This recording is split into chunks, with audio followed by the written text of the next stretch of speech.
Going across to another breaking update this afternoon, where the Gupkar Alliance has now issued a latest statement a day ahead of the 2-year anniversary that is being marked of the abrogation of Article 370. Now, the Gupkar Alliance has said that its bond with the centre has now been damaged owing to the abrogation. And they have also gone ahead to say that by demolishing the constitution of Jammu and Kashmir by the government, it has crossed all limits of constitutionality. Let me go across to Gursimran now. Gursimran, now the statement that has been made completely goes against the kind of bond that they were seen sharing when they were here in Delhi in the month of June, meeting directly with the Prime Minister there. So it is completely contradicting to what they have been saying and the action that they have been doing.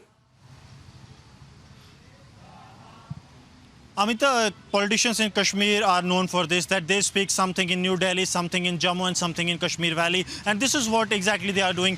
We have seen that when they were in the national capital to meet Prime Minister Narendra Modi, they were saying that this meeting is full of hope. But now they have termed the new Kashmir, the Naya Kashmir call given by the union government as a mere joke. And they said that due to abrogation of Article 370 and 35A, the bond between the national capital as well as in Jammu and Kashmir, that has weakened. But that is not the reality, but it is something that they need to issue. This statement was to find them some relevance in the politics of Jammu and Kashmir, and that's why this statement has come a day ahead of the abrogation of Article 370 and 35 Alpha's second anniversary. If we keep on view that at these times, these politicians, they want to make them somewhat relevant in the politics of Jammu and Kashmir, and that's why they have been issuing these kind of statements. They have also made a mention of the CID order that has been issued, in which it has been clearly said that no stone pelter or those who are involved in anti-national activities will be given security clearance, be it for the passport or the government jobs. And they have said that now the government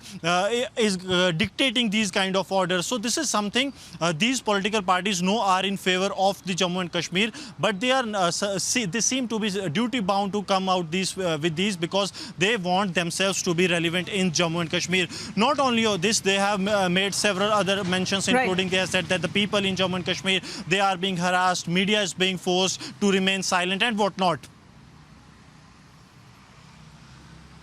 Absolutely. They've been sympathizing with the stone pelters there, but also talking about civil and democratic rights that are allegedly being demolished in the Union Territory of Jammu and Kashmir. That's the latest PAGD statement that has now come out a day before India marks the second anniversary of the abrogation of Article 370. Gursimran, thank you.